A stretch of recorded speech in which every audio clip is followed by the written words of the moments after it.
The 2nd of June, 1899, Volume 2. The greatest favour that can be done for a soul is to make her know herself. This morning, my most sweet Jesus wanted to let me touch my nothingness with my own hands. In the act in which he made himself seen, the first words with which he addressed me were, "Who am I and who are you?" In these two words I saw two immense lights. In one I comprehended God. The other I saw my misery, my nothingness. I saw I was nothing but a shadow, just like the shadow formed by the sun in illuminating the earth. It is dependent on the sun, and as the sun moves from it to other places, the shadow ceases to exist outside of its splendour. The same for my shadow, that is my being. It is dependent on the mystical sun, God, who can dissolve this shadow in one simple instant. What to say then about how I have deformed this shadow which the Lord has given me, which is not even my own? The mere thought of it was horrifying. It was stinking, putrid, all full of worms. Yet in such a horrifying state, I was forced to stand before a God so holy. Oh, how content I would have been had I been allowed to hide in the deepest abysses. After this, Jesus told me, the greatest favour I can do for a soul is to make her know herself. The knowledge of self and the knowledge of God go together. The more you know yourself, the more you know God. When the soul has known herself, as she sees that she can do nothing good by herself, her shadow, her being, transforms her in God. And it happens that she does all of her operations in God. It happens that the soul is in God and walks beside him without looking, without investigating, without speaking, in a word, as if she were dead. In fact, knowing the depth of her nothingness, she dares to do nothing by herself, but she blindly follows the trajectory of the operations of God. It seems to me that to a soul who knows herself, it happens as to those people who travel in a steamer, in moving from one point to another without taking a step of their own. They make long journeys, but everything by virtue of the steamer that transports them. In the same way, the soul, by placing herself in God, just like the people in a steamer, makes sublime flights on the way to perfection, knowing, however, that it is not her, but rather she does it by virtue of that blessed God who carries her within himself. Oh, how the Lord favours her, enriches her, and concedes the greatest graces, knowing that she attributes nothing to herself, but everything to him. O soul, you who know yourself, how fortunate you are. End of the reading. The 2nd of June, 1902, Volume 4. The throne of God is composed of virtues. The soul who possesses virtues makes him reign in her heart. This morning, after I struggled very much, Blessed Jesus moved in my interior, and I saw that he was inside of me, as though embraced and sustained by someone else. I was surprised at seeing this, and Jesus told me, my daughter, the interior of the soul is a filling of passions, and as the soul keeps knocking passions down, so does each virtue take its place, accompanied by degrees of grace, and according to how the virtue keeps being perfected, so does grace administer its degrees to it. And since my throne is composed of virtues, the soul who possesses virtues provides me with arms, and with the throne to be able to reign in her heart, keeping me continuously embraced and courted until I delight with her. However, the soul can stain herself, while the virtue remains always intact. So, as long as the soul knows how to keep it, the virtue remains with her. But when she does not, the virtue returns to me, to the place from which it came. Therefore, do not be surprised if you saw me like this in your interior. End of the reading. The 2nd of June 1905, Volume 6. Patience is the nourishment of perseverance. This morning on coming, Blessed Jesus told me, "My daughter, patience is the nourishment of perseverance. In fact, patience keeps passions in their place and strengthens all virtues. And by receiving from patience the attitude of continuous life, the virtues do not feel the tiredness that inconstancy produces, which is so easy for the creature. So the soul does not lose heart if she is mortified or humiliated, because patience immediately administers to her the necessary nourishment and forms in her a stronger and more stable bond of perseverance. Nor does she push herself too much if she is consoled and elevated, because as patience nourishes perseverance, she contains herself within moderation without going out of its boundaries. In addition to this, since patience is nourishment, and as long as one nourishes himself, it can be said that he has life, that he is not dead. In the same way, as long as she has patience, the soul will enjoy the life of perseverance. End of the reading. The 2nd of June 1910, Volume 9. The soul must die to everything in order to rise again more beautiful. As I was feeling very bad and as if everything was over, I was lamenting to Jesus about his total abandonment by him. And Jesus told me, "My daughter, these are divine ways to die and to rise again continuously. See, nature itself is subject to these deaths and to these risings. The flower is born and dies, but to rise more again, more beautiful. While if it never died, it would grow old. It would lose the liveliness of its complexion, the fragrance of its scent. And here is also the simile with my being, which is ever new and ever old. The sea is sowed under the earth, as though buried, as to make it die, and in fact it dies, to the point of being pulverized. But then it rises again, more beautiful, even more multiplied, and so with all the rest. If this happens in the natural order, much more in the spiritual order must the soul be subject to these deaths and to these risings, such that while it seems that she has triumphed over everything and abounds in fervour, in graces, in union with me, in virtues, and that she has acquired as many new lives in everything, I hide myself, and it seems that everything dies around her. I give strokes of a true master, helping to make everything die for her, and when it appears to me that everything has died for her, like sun I come out, I unveil myself, and with me everything rises again, more beautiful, more vigorous, more faithful, more grateful, more humble, in such a way that if there was anything human, death has destroyed it, making everything rise again to new life." End of the reading. The 2nd of June, 1912, Volume 11. Only the things which are extraneous to Jesus separate the soul from Jesus. Continuing in my usual state, I was lamenting to my Jesus for his privations, and Jesus told me, "My daughter, when there is nothing extraneous or that doesn't belong to me within the soul, there cannot be separation between myself and the soul. Moreover, I tell you that if there is no thought, affection, desire, or heartbeat which is not mine, I either keep the soul with me in heaven or I remain with her on earth. If you don't sense this in yourself, why do you fear that I may separate myself from you?" End of the reading.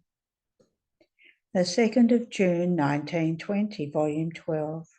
Jesus felt the pain of the separation which man had caused with sin. Continuing in my usual state, and recollecting myself in prayer, I saw an abyss within me, of which I could not see the bottom. And in the middle of this abyss of depth and width, I saw my sweet Jesus afflicted and taciturn.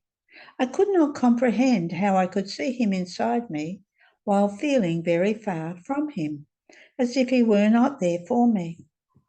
My heart remained tortured, and I felt the torment of a cruel death, and this not once but as many times as I find myself in this abyss, as though separated from my all, from my life.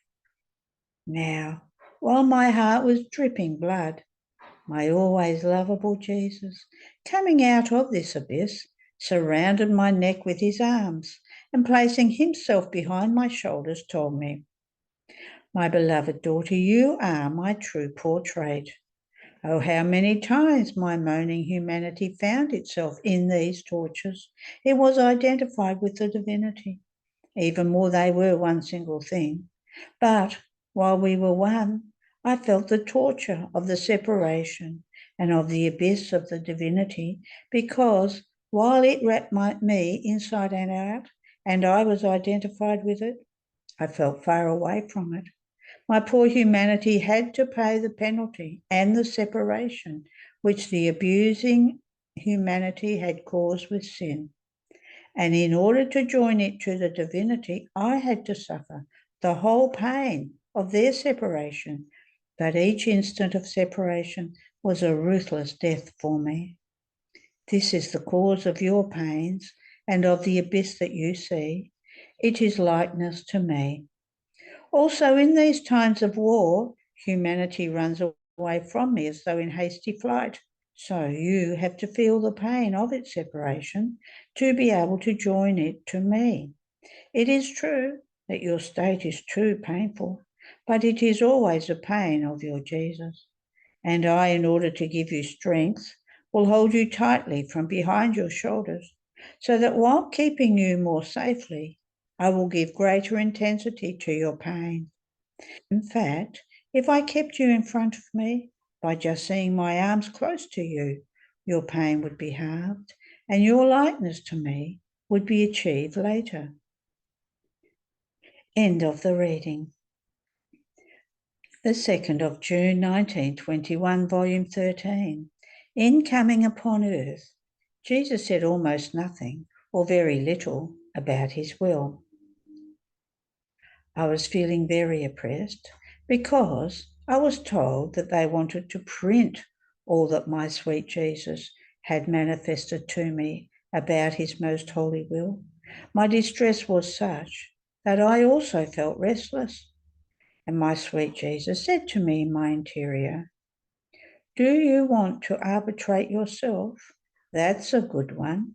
Just because a teacher has chosen to dictate his doctrine to one pupil, this doctrine and the good which can be done through it cannot be made public? This would be absurd and would sadden the teacher. And then there is nothing about you. It is all my doctrine. You have been nothing but a clerk. And just because I have chosen you, you would want to bury my teachings and therefore also my glory?" But with all this, I felt restless, and my always lovable Jesus, coming out from within my interior, placed his arm around my neck and holding me tightly told me, "My daughter, calm yourself, and make your Jesus content." And I, "My love, this sacrifice is too hard. At the mere thought that all that passed between you and me has to come out, I feel I'm dying and my heart cracks for the pain. If I wrote, it was only to obey and for fear that you might be displeased. And now look into what a maze obedience is throwing me. My life, have pity on me and put your holy hand in this." And Jesus, "My daughter, if I want this sacrifice, you must be ready to make it. You must deny me nothing. Now you must know that in coming upon earth, I came to manifest my celestial doctrine, to make known my humanity, my fatherland, and the order which the creature had to maintain in order to reach heaven, in a word, the gospel. But I said almost nothing or very little about my will. I almost passed over it, only making them understand that the thing which I cared the most was the will of my Father. I said almost nothing about its qualities, about its height and greatness, and about the great goods which the creature receives by living in my volition, because the creature was too much of an infant in celestial things and would have understood nothing. I just taught her to pray, fiat voluntas tua sicut in cielo et in terra, so that she might dispose herself to know this will of mine, in order to love it, to do it, and therefore receive the gifts it contains. Now that which I was to do at that time, the teachings about my will, which I was to give to all, I have given to you. So, making them known is nothing but making up for what I myself was to do while on earth, as the fulfillment of my coming. Don't you want me then to fulfill the purpose of my coming upon earth? Therefore, let me do. I will watch over everything and dispose everything, and you follow me and be at peace. End of the reading.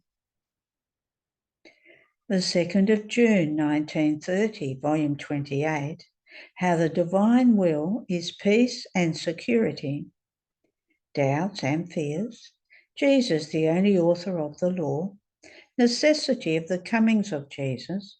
Lack of confidence, the weak act of our centuries. I was feeling all oppressed because of the privations of my sweet Jesus. Oh, what pain. Its pain is without mercy, without relief, without support. If Jesus is missing, everything is missing. Therefore, one feels that the life of the one who can give life is missing. It is pain that converts the poor human being into voices that call he who can give it life. It is pain of light that reveals with more clarity who Jesus is. But while I was swimming in the hard pain of his privation, another sorrow added that hammered my poor intelligence. They had told me that some were doubting about my writings, for in them one could find that Jesus had kissed me, embraced me, and had come to me almost daily. My poor mind could not hold up. And speaking nonsense, I was saying, see, my love, what it means for you not to make yourself seen and known by all. If you did so, they would be caught in the net of not being able to be without you, and they would catch you into not being able to be without them. I felt tortured by doubts, by fears that it is not necessary to say on paper. And my sweet Jesus, having compassion for me, all goodness, told me, my daughter, calm yourself, calm yourself. You know that I have never tolerated in you doubts and fears that are old rags of the human will. My divine fiat, wherever it reigns, does not admit these miseries, because by its nature it is peace and security, and so it renders the soul who lets herself be dominated by its light. Therefore I want from you nothing but that your breath, your heartbeat, your whole being be no other than my will and love. Love and divine will, united together, form the greatest offering, the most beautiful homage that the creature can give to her Creator, the act that most resembles our act. Therefore, let us remain at our place of always loving each other and of never interrupting our love. A divine will, always fulfilled, and a love never interrupted, is the greatest thing that can be found in heaven and on earth. That is only of our divine being and of one who gives himself prey to our will. And besides, my daughter, why do you afflict yourself so much because of what they said? I am the author of the laws, and no one can subject me to any law, and therefore I do whatever I want and what most pleases me. To dispose of souls, to fulfill with one a design of mine, with one another, is a right that I have reserved to myself alone. And besides, which is greater, to receive me in the sacrament every day, to enter into their mouth, descend into their stomach, and maybe even into souls full of passions, in order to communicate my life, my blood, to mix it with their blood, or to give a kiss and embrace to one who loves me and lives only for me? Oh, how true it is that the human sight is short, and they make great things small, and the small great, for the only reason that they are not common to everyone. Furthermore, everything that has passed between me and you, the many intimacies, the many excesses of my love, my repeated comings, was required by the decorum of my divine will that I was to make known through you. If I had not come often, how could I tell you so many things about my divine will? If I had not made my dwelling in your heart as my living temple, my lessons would not have been so continuous. Therefore, they should comprehend that everything I have done to your soul was to serve my divine will, that deserves everything, and it was to serve, in hearing my so many loving condescendences, to make them comprehend how much I love the creature and how much I can love her, in order to elevate the creature to my pure love and to the full confidence that she must have toward the one who loves her so much. In fact, if there isn't full confidence between me and the creature, they cannot be elevated to live in my divine will. Lack of confidence always places an obstacle to the union between creator and creature. It is the wing clipper of the flight toward the one who loves her so much. It makes her live at the earth's level, and even though she does not fall, it makes her feel vividly her passions, more so since lack of confidence has been the weak act in the course of the centuries, and sometimes even good souls have drawn back in the journey of virtues because of lack of confidence. And I, in order to remove this torpor that the spectre of the lack of confidence produces, wanted to show myself with you as all love and in an intimate way, more than father and daughter, in order to call back not only you, but all others to live as my children, as though rocked in my arms. And I have enjoyed, and so have you, how beautiful it is to have the creature as all love and all trust with me. I can give whatever I want, and she has no fear of receiving what she wants. So, once true confidence is placed in order between me and you, the greatest obstacle of letting my divine will reign in their souls is removed. Therefore, my daughter, I know where my aim tends to, what they must serve for, what I do, great and beautiful, when I choose a creature. What do they know? And this is why they have always something to say about my operating. And not even my short life down here was spared, when my most holy humanity was in their midst and I was all love for them. And yet, if I drew too close to sinners, they had to say that it was not decorous for me to deal with them. And I let them talk. And without giving importance to their talking, I did the facts. I drew close to sinners. I loved them more in order to attract them to love me. If I did miracles, they had something to say. Because they believed I was the son of Saint Joseph, they had to say that the promised Messiah would not come from a carpenter. And they kept arousing doubts about my divine person, so much so as to form clouds around the sun of my humanity.